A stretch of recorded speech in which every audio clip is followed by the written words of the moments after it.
Welcome again guys to my channel. This is Janely Danyo. At sa video ko ito, update lang po tayo ulit regarding po sa Non-Photo Pro License Upgrade Caravan Program po ni Mobico, no? So kailan po ba ito gaganapin?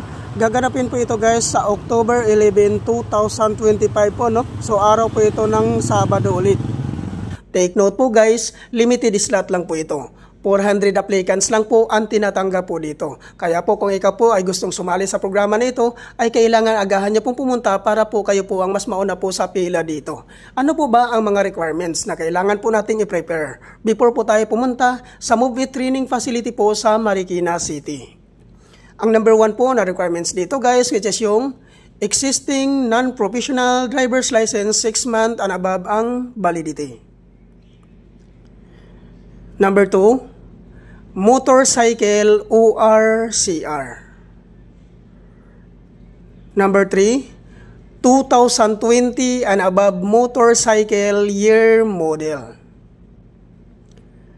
Number 4, no LTO violations.